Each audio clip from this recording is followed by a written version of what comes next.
Welcome to Rural Reboot. I'm your host, Sage Goodwin, and today I'm joined by two lovely individuals from Pax8. We've got Ashlie here from Pax8, the Rural Program Manager, as well as Lyndsey Hoffman, who's the VP of Social Impact. How are you both doing today? I'm good. Thank you. It is fantastic. We've been trying to get you guys on for an interview for a while because you guys are doing such awesome work in the rural area here locally in Fremont County and all of the fun efforts that you guys are doing. But I want to get into why rural is so impactful and important. So first off, can we get a little bit of background from you guys? Ashlie, do you want to give a little overview of how you got to rural and why you love it so much? My background is in big data and analytics. I am a fourth generation technologist. I moved rural about 8 years ago, and the reason I did that is I grew up as an equestrian. So much of our journey was in rural communities everywhere we went. And we would show horses at county fairs, and the welcoming sense of the community when it came to these events and the innovation that happened growing up really gave me a sense of purpose and a sense of belonging in the communities that I was visiting as a competitor. And I learned that you can't put on these events without a complete buy-in from the entire community. I really learned that everybody has a part to play in the symphony, so to speak. And I could see the impact that one person had right away. And that's been my inspiration for working and living rural for most of my life. Yeah, that's awesome. And you got your big data, rural, those two things go hand in hand, don't they? Oh, they sure do. Little bit of a mix there. Yes. That's what I love so much about rural and economic development and just the awesome people that we have here in Fremont County and the surrounding areas is we have, I know this person from horses and I talk to them and apparently they're in big data and have all of this awesome stuff that they do on the side, but they're the horse person, right? Exactly. And so a lot of times we wear many hats and come together to the table to really drive initiatives together. That really is the driving force behind this. There's a lot of heart and grit in our rural communities, and we've become very resourceful to drive initiatives forward. Yeah, and Ashlie, this is Brad. I remember when we first met, it was probably 2017 or 2018, and you came into a very rural meetup that we had, and you were working on a startup that was using blockchain technology. And I think just when you announced yourself, it's just one of those, stereotype breakers. People look at rural a certain way, and it's largely wrong, right? And that was the project that you were working on at the time. So blockchain, big data, and rural also don't go together, but they will soon. But they do, actually. They do, actually. Yeah. And Lyndsey, could you give us a little bit about your background? Obviously, you're not here locally, but you are the light of all of the people in our Pax8 local office here when you come in. Oh, I love. Rural is my heart and soul. I grew up in a very small town in Texas, in rural America. Grew up about 30 minutes outside of the closest town. Lord, if you forgot the butter or the milk, somebody was in trouble by the time you made it home because there was no going back. And so, like Ashlie, said, there's just this, and you'll know this from, the community that you live in, there's a heartbeat and a different layer of community in rural America. And it's something so special. And I am just so grateful that I had the opportunity to grow up that way. And those types of community connections were built into the fabric of who I am. Like there's no denying that, you say hi to every person that you see and that, every person that you knows somebody that you know. And there's just this ripple effect of like sticking together and just supporting one another for whatever it may be, like this, connections of knowledge and, somebody has something to help, whether it's a perspective or a shoulder to lean on. Mm-hmm. There's this awesome interconnectedness, like you said, around rural, and it's this all tides rise all boats kind of thing, where you have everyone wants to help the other person to be successful. Yep. And I think that's one of the things that I love so much. If I'm having if I'm having an issue either personally or with my business, I have a community of people that I can talk to and get advice from, and that's one of definitely the huge strengths of it. Yeah. And joined with us today is one of the key members too, Brad Rowland, he is that person that I usually go to first. Like, hey, Brad, what's going on here? Can you help me? And that is Ashlie and Brad both had a great history when the tech sector here locally started.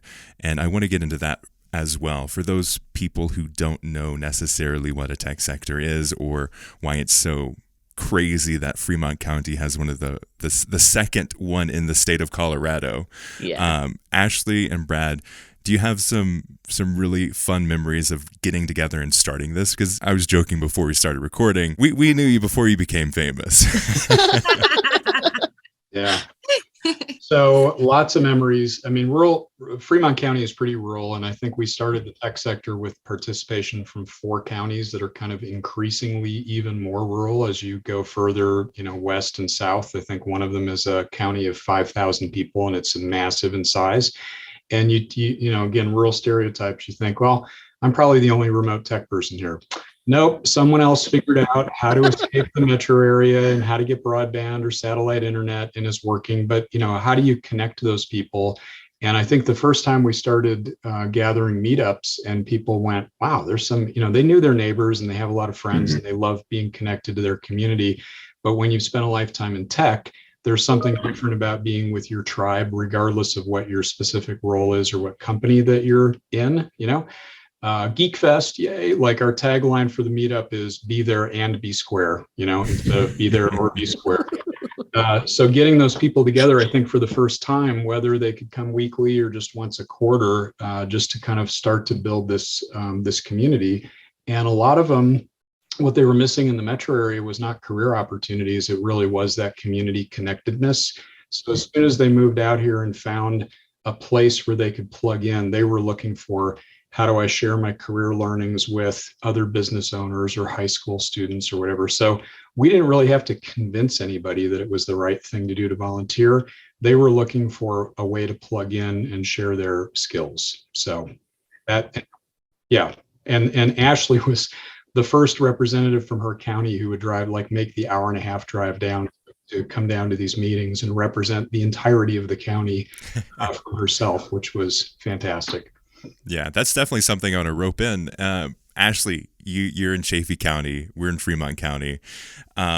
There's this belief that everyone's on their own islands in these small Colorado towns, but I think the key thing that makes this so special is we have those key partners across these areas.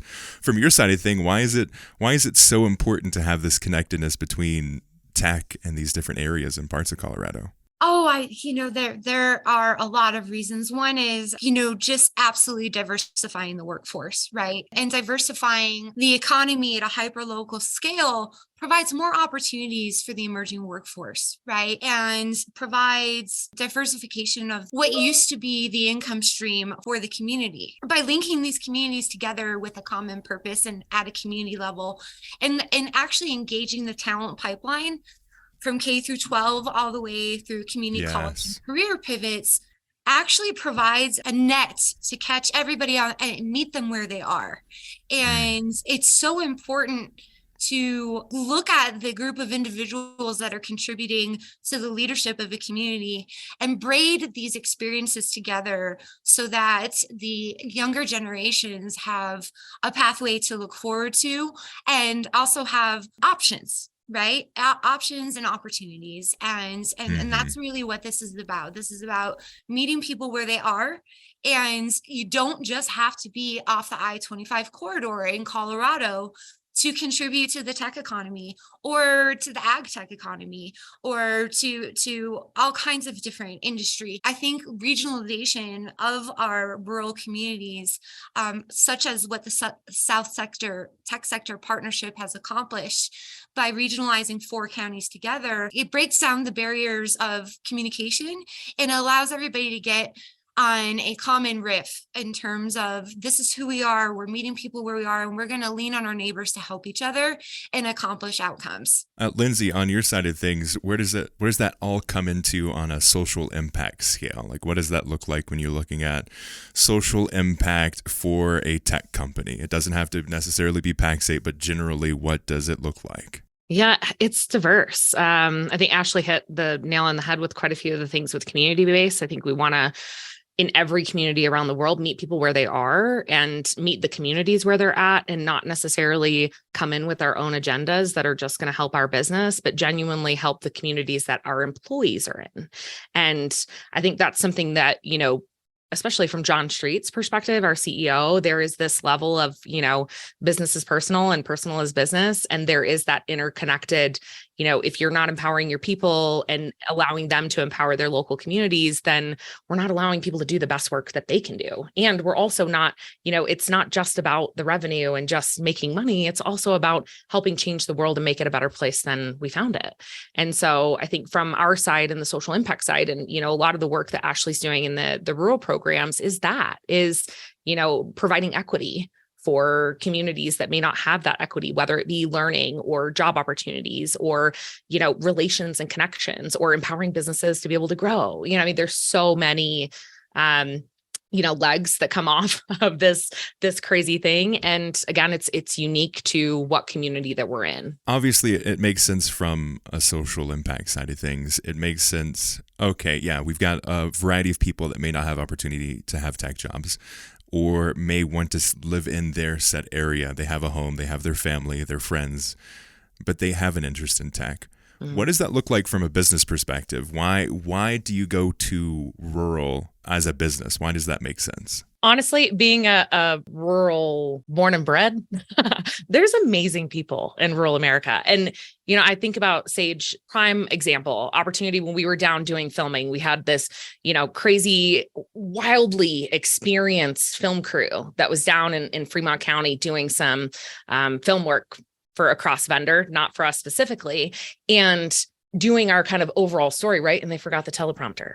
And it was like, not like, it didn't even slip your mind to be like, hold on, let me get a cardboard box and an iPad. I'll be back in a couple of minutes. Like, no, we don't have, a Best Buy 5 minutes from here. Yes. Like, you're driving an hour and a half, So again, milk and butter, like you forget those things at the store. And you think about innovating and the way that those of us that have grown up in these communities or living in these communities today, we're challenged to think and adapt and have that different type of innovative lens in the way that we not even just work, but the way that we just solve solutions, even in our own homes. True. It's more of do it yourself, use the things that you have around you. There's not this need for new all the time. Mm-hmm. There can be this level of appreciating renovation and appreciating things that, others would have said, oh, I can just go buy that for $5. It's like, yeah, but you've got, 5 minutes and all the things to do it in your garage, So I think there's a lot of that. And that's what for us is that type of innovative thinking is our culture. And we're empowered as Pax8ers to, if there's a gap in the business or somebody forgot a teleprompter, what are we doing to solve that solution in that moment? And we have to have that type of agility in every area of the business, being in tech, just because it's tech, right? Somebody's always thinking of the next. And so from my personal perspective, that's what I see from the rural programs is not only, again, this empowerment and meeting everybody where they are, but there's amazing people in rural America that deserve to be the key innovators in this industry. And without them, we are nothing. So I think there's, again, that diversity of perspective, diversity of thought, diversity of the way that we solve solutions. Yeah, I love that. I 100% relate to that one, and I love that you use the teleprompter story. Obviously, my favorite.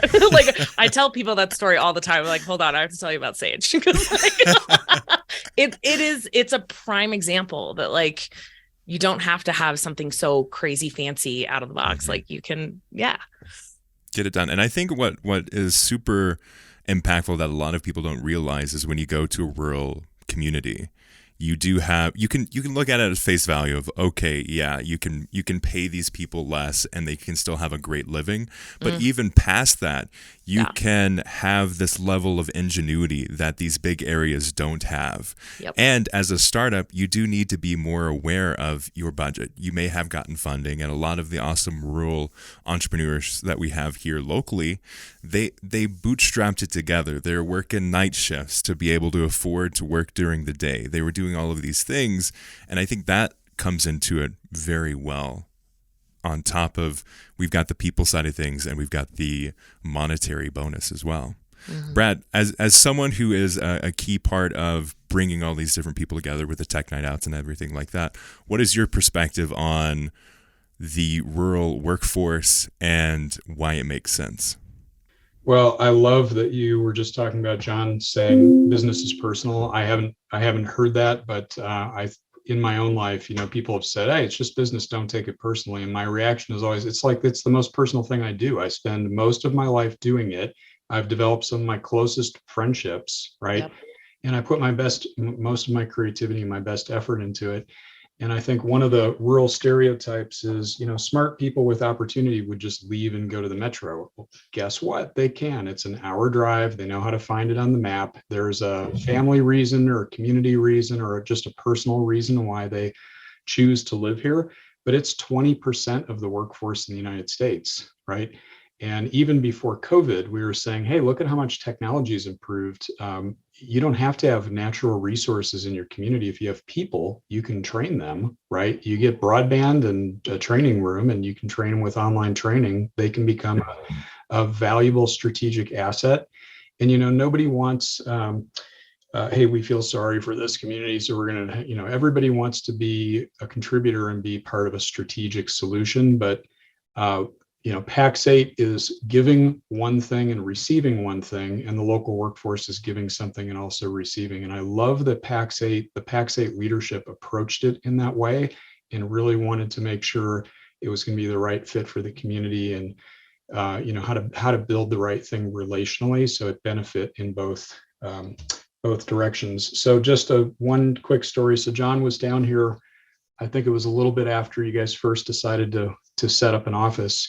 And, he was talking about some of what would become your future acquisitions globally, right? And he said, I have this idea. I think I'd love to do like an exchange program and have people come into Colorado and work here for a little bit. And I'm thinking, oh, where? Like Vail? He goes, no, here in Florence. Duh, right? Like somebody who lives in London, come out and stay in Florence for a couple months. And he said, can't you imagine them sitting next to a high school intern, helping an intern learn about our future business, and then this person from out of the area learning about our rural community and how that's part of our broader community and part of our company vision. So it's really that, there is a strategic labor force play from the company side and from our side, but the culture and the heart and the passion behind it is why I'm so delighted that you were one of the first companies that we were able to partner with. There's a gardening trope that you can bring in a tree into a greenhouse, but unless it has the outside forces around it, it's not going to thrive or survive because it needs that wind blowing through its limbs to strengthen it, or else it will fall over. And I think that's very apt when you look at rural economic development. You have people who live in rural, especially through the economic upturns and downturns that we've had throughout the last decade or 2 decades. If you're in rural and you've been in rural, you have such a grit, is what I like to describe it as, that you're going to get the job done and you're going to make sure that everyone else succeeds too, because it's not, oh, I can just step on this person and I'll never see them again. No, you're going to go get groceries and they're going to be right next to you getting groceries.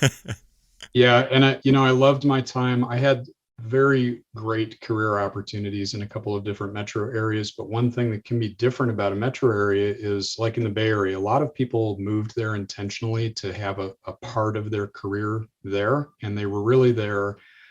And maybe, they couldn't even afford to think about being in the community long term, but they wanted to be there for work. It was a huge, wonderful opportunity for their career growth, right? But you meet people in your neighborhood and they're very transitional. They're there for a certain time period. They're going to move back to whatever. And that's not good or bad. It's just a difference in some of the larger communities versus, I think people here, maybe some of the people who've been in their career a little while are looking to stay here. Some of the younger people would love to work here, but maybe go up and live in Denver for a little while and work out of the Denver office or go to an international Pax8 office. And what a wonderful opportunity for cross-training, right? And I think before the pandemic, working remotely could be a career cul-de-sac for a lot of different kinds of roles. You could do it, but in emerging businesses, startups, larger companies, certain roles needed to really be in the office. And now, every company is really investigating what's the right hybrid fit for us, for our different communities of workers, for our regional differences, maybe different times of the year. Maybe we've got a big launch and a rollout. We want all hands in the office. What does that look like? So to have different kind of centers, you don't have to have a big main office, but to have a regional office that people can jump in and work out of for a week or whatever, seems like a pretty exciting, maybe best of both worlds if we figure out how to kind of navigate it with productivity and keep the business goals front and center and all that. And I think something that we all really benefit from, we had Craig Donovan down for an FEDC banquet, and he was talking about how, yeah, you're in Denver, and yeah, you can see the mountains some places, but in these rural areas, you take 10 minutes and you're there mountain biking.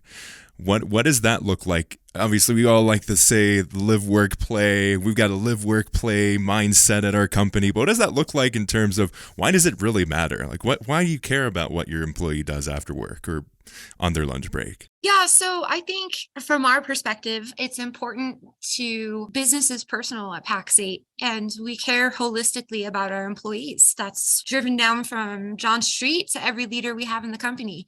And an element of the workplace now, due to COVID and due to all the changes that we've been through in the last 2 years, we need to connect the dots between lifestyle and work. Before COVID, it was a work-life balance.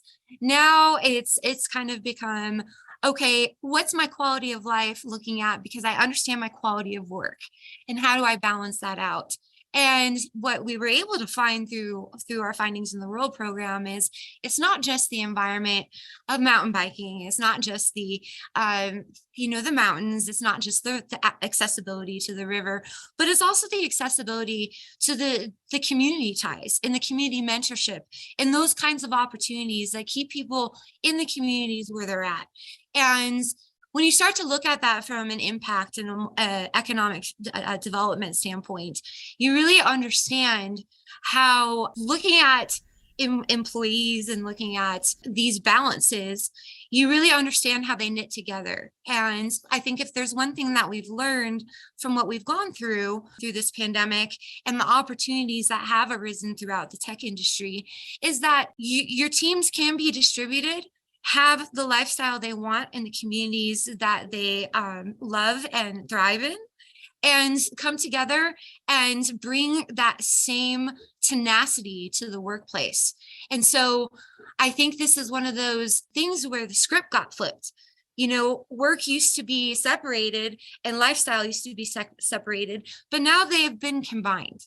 And this is where really the rubber meets the road, and you get to see the impact of each and every single person. And you understand that it's not just about a work-life balance, it's about a quality of life and finding purpose in your community. And that is what this program has really taught us in our findings at Pax8 is the community mentorship piece, and taking that community to another community and bringing those principles and linking them together so that you can have people in Fremont relying on people in the northern part of the state, and you can have people in Fremont relying on the southern part of the state, but even the connectivity. And so I think with this juxtaposition of this work-life balance, I think we've finally crossed a barrier where we've been able to combine the two and say you can have both. I had a picture of you from a while back. This was in a previous chapter, but you were doing fundraising calls, and I think you had left a meeting here and were driving back up, and you were still on a call. We were doing this call together, and you said, "Oh, sorry, yep, hang on, let me put you on hold for a second." And yeah, this horse just kind of wandered up to the car. You had pulled off to the side of the road, and you're a horse person, so you were saying hello to the horse, making sure they were okay, while you're doing a fundraising call on a blockchain project, right? So it really is, and it's not just, hey, great, I have more time for my hobbies. It's that these are the things that really energize us and inspire us and allow us to bring new creativity into our day job, right? If all I do is sit in front of the computer all day and clean out my inbox, I dry out pretty quickly. Being connected to our passions and our purpose, I think, is what allows me to bring my A game to whatever company I'm working for full time. So that's the importance of that connect. Not just, we let our employees, they have more time for their hobbies. But why is that important? Because it makes them richer, deeper people, and they bring more back to the project that we're working on and the greater goal of the business. 100%. You hit the nail on the head. Took the words right out of my mouth, Brad. It's the same from like an inclusive workplace standpoint, like being able to live your authentic self and to be empowered to do that, like unmatch the way that you show up in life, and not just your personal life, but your work life too. Like you have this newfound energy, and Brad, you said it, creativity, like that flow state really gets activated when we're passionate or have the sense of love around something. It sparks something else, and it's a actual scientific chemical balance. Not that I'm a scientist, but there is that level of like, it activates things in our brain that wouldn't be activated unless we hit that flow state. So I think there's something so special about, again, meeting people where they are, but giving them the opportunity to, like, even midday, like you want to go get a mountain bike for lunch, like take your 10, go run out. I mean, we've got some guys on the sales team that like go fly fishing. Like, I mean, middle of the day. It's like, I got to take a moment in between, and then they log back on at 3 and work 3 to 7, So, but I'm like, I think that's awesome that you then like get that little bit of a relief, that moment of, air to just be you and to just be in that flow, peace, mind state, just allows you to be the best version of yourself, I think. Yeah. And I'll add to that where I found that it was much harder to get to my flow state was like 2 hours of traffic in the Bay Area. Does not contribute to, does not contribute to that. And it's so important because especially in tech industry can change so quickly, and looking for different kinds of competitive advantages and different ways to do business. Yeah. We don't want people working on their inbox for 15 hours or whatever. They need to exercise other parts of their brain to come bring ideas back, how to approach business differently, right? How to be more productive, how to fix some of these problems that have been in the industry for years that no one has taken the time to fix. They're fixable with smart people. So how do we empower them to, create an environment to empower them to do that? Yep. And then save horses when they're in between their sales call. I've also seen Ashlie do this, but it was after us speaking at a STEM event. And her and Amy also saved some horses up in Fremont County. They find her. That never happens to me. So I think they know who to go to when they need a helping hand. Ashley's a Disney princess. Yeah. 100%. All the horses come through. That is 100% true, though. I know personally, if I'm up against a hard like mental task and I'm trying to find the solution of like, oh, I have this video that I'm editing, but I'm not quite sure what the intro is. I'll go on a walk, or I'll go on a hike, or like I'll put it on the background and be like, okay, let me process that with background resources and then come back. Yeah. And there was this one, this one, when I was freelancing, I had a fun morning where I went skydiving with my family, and then immediately after that, I jumped into a call about a new client, and I think that's like the ultimate, like that's something that you can do in these areas where you don't have to drive 2 hours in traffic. Yeah, 100%. Skydive right into that Teams meeting. Exactly. That's great, Lyndsey. I got a full visual too image of like Sage coming in with a shoot. Like, I feel like we need to make that happen sometime next time we got a film crew together as a team. Yes, we all need to have like a group bonding experience where we all go skydiving. Yeah, I'm down. Absolutely. Mm-hmm. And then a couple things too. We have this podcast as a platform to, one, share our awesome stories with everybody, because we are pretty cool. And then the other one is sharing some of the blueprints on creating a successful rural economic development. What is it that a community needs to focus on if they're looking at how can we empower this in our areas? Sure. So, one of the things that when Pax8 made the decision to find talent in rural communities and invest in job quality in these areas, we did a community readiness assessment and kind of weighed out some different parts of the community line. And a few of those things are a blossoming education system, a place for the workforce to work hands-on with the internships in the community and the owners. And a lot of the owners, Fremont was really the cornerstone of this program in terms of the business owners in town actually all take a student and through the P-Tech program, host them in their organizations for internship. And that helps the students basically figure out what kind of career path might fit them and what might not. And so when you look at a community coming in, you want to see a vibrancy of the entrepreneurial pioneer spirit mentoring our younger students, but you also want to see some community that's driven by economic development of the business owners driving innovation together. But lastly, what you want to see is the sense of community and purpose. And so when we come into a community, we always want to meet that community where it is, but make sure it fits our culture at Pax8 and make sure the community's culture fits us.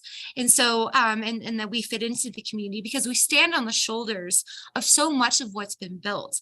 And so it's that net of the nurturing the pipeline and looking at the new businesses opening and looking at the variety of industry coming to a community such as Fremont. And what we were able to ascertain from this experience is that we need a variety of businesses at the table, at the community table, and that is economic development. It's a lot of diversity of thought coming to the table to build our future workforce and provide opportunities, and that thinking. It has a ripple effect because that intern could be the next blockchain person, or that intern could be the next astronaut, or that intern could be solving problems in ag tech.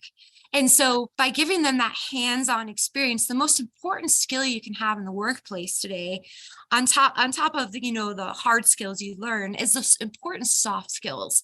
And what's really happening in the communities is nurturing those soft skills through these internships programs and community mentorship programs.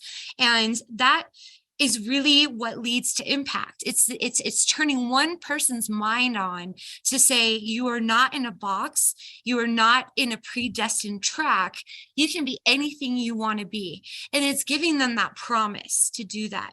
And that promise ripples. And what happens is then the economy follows and the economy diversifies. And so what one job means as a primary employer turns into a multiplier anywhere from 2 to 5. And when you start to look at that, for example, the Pax8 impact story, we started with a pilot program in Fremont County with 4 people. We grew that to an office of 20 at Emergent Campus. In doing so, we were also able to follow our model that we followed in Fremont and use that in other counties. And in doing so, we were able to create 45 rural job openings in rural communities. And that was an investment of about 3.3 million. But the multiplier for every one job you create, there's a multiplier to the secondary economic makeup of the community. So that actually creates 265 secondary jobs. So when you're a primary employer in the community, there's a multiplier effect in the labor force, but then there also is a multiplier effect on your investment in your work, in your staff. And that investment, from Pax8, we invested 3 million in our staff, and we've invested over 10 million because of the multiplier in rural Colorado communities. And we were only able to do that because the hope is there for not a predestined track of life. It's open for people to dream, and it's open for people to try on different opportunities and improve outcomes. And that happens with exposure, and that happens with exposure to leaders in the community. And Fremont has done a tremendous job of really tying together the entire community holistically and be behind the emerging workforce. And that is really one of the most inspirational stories about the Rural program. It's great to meet people where they are, but to plant the seed for the future is one of the most compelling parts of this program. Wow, I have so much to add to that. It really is inspiring meeting each of the individual people, because I think the majority of the people that Pax8's brought on here in our community have all been reskilling or upskilling. They didn't necessarily come from a lifetime tech background. Some of them did, and some of them had tech background, but the ones that were brought on had a tech aptitude, or you felt like they'd be a good fit for the business. And to see how they will be able to then give back and contribute in their families and in their community and in other things that they do. Economic empowerment is so powerful for the rest of the community. And Ashlie, I just wanted to share this with you because it just happened last week, and you will understand the impact of this. But between you and me, when you drive between the counties, you drive through Cotopaxi, which Wikipedia says in the 2010 census had 50 people, but maybe 1,200 in the adjoining areas. As of last week, we have our first high school intern from Cotopaxi who's driving down here. This student raised their hand that they had an interest in tech, and turns out they were doing Python coding, they were doing drone flying, they were a welder. This is like the rural mix, right? You know, I do Python coding and I weld and I fly fish. So they're working with Barn Owl Precision Agriculture. They drive down and they're working on the ag robotics stuff. So they're doing coding, they're doing hands-on, right? And that's a program that we've been working on for 6 years. And that's the first student from Cotopaxi that's able to participate. One of the reasons we can have a business, an incubator stage business that can't do a long-term lease in our program, is because we have larger businesses that are taking a more established long-term stand. That gives us a little more risk envelope to help now the next stage of businesses, and the next stage of entrepreneurship really is about that ecosystem. But I thought you'd appreciate that, because 6 years ago we were like, yeah, let's get some, Cotopaxi. It just takes time to get the programs together, right? And then recovering from the, COVID kind of slowed things down and made us restart in some areas. But last week, Cotopaxi Kid 1. Here we go. Changing lives one at a time. Yeah, it's awesome to see that growth and development across the rural ecosystem that we have around here. Kind of closing off this episode, do you guys have anything that you want to share just as a final closing thought? I would say to anybody listening, don't underestimate the impact that one person can have. Just don't. There are people all over the state doing tremendous things, specifically in rural areas, that are standing up and being counted. And don't think that one person can't make the difference, because 6 years ago, it was just a handful of people investing in rural Colorado and looking at diversifying the economic pipeline, so to speak, of smaller communities. And it's been a long journey, but it starts with a single step forward. And don't think that your idea is not good enough, because there's no limit to what you can and can't do. And stay epically curious, because you never know what's around the next corner and how much your contribution has a part to play in that symphony of your community. I know, I'm like tearing up. Hold on a second. I couldn't have said that better, Ash. I think also, speak up, find your people, find your tribe, because I guarantee you they are out there. If they're not standing next to you today, move to a rural community and find them, because they're probably there waiting for you. And honestly, I think, and if you're not involved in a rural community, get involved, because honestly, whether, you live in one or not, I live in a small burbs, outside of, not in a rural community, but still, put yourself out there, get out of your bubble, get out of your small little network of friends. And again, like Ashlie said, no dream, no conversation, no initiative is too small. The more that we continue to share what our passions are and how we come together in that connective tissue and fabric, we again continue to connect more people, and this butterfly effect ripples to even more communities around rural America today. So that, and I want to say thank you to y'all. Brad, you and Sage have both been absolutely amazing partners in the community. And I think, we couldn't have better partners to grow this program and to grow these communities with. So I would tell the community, if they're not connected with y'all, that needs to probably happen in their line book too, because the two of y'all are some all-stars, and it's an awesome partnership that, again, we all win. It's a win-win-win for all of us, including the communities. Thank you guys. And not just for that, but for doing things like making the time to do this today. I was talking to somebody yesterday who said you've got a team coming down tomorrow who's going to be on site in our office for all those little things that you do that make a big change.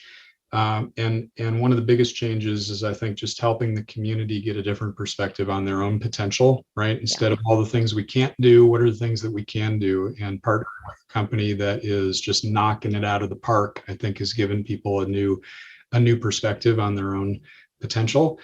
And that 20% of the population lives in communities like this across the country, and they're probably the greatest underutilized, untapped strategic resource in the country, because Pax8 has a lot of momentum around diversity in the workplace, diversity hiring, rural communities. Rural is not a great word because it makes it sound like they're all the same, and every rural community is super different, has a different heritage and all that. But those people all have a different perspective and a different way of thinking that they bring to the table, right?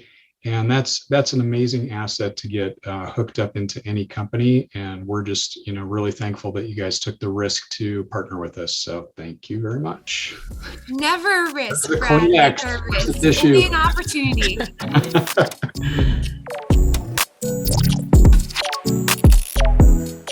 Thank you for listening to this episode of Rural Reboot. Check us out, ruralreboot.com, for all of the details and links where you can find everything that we do.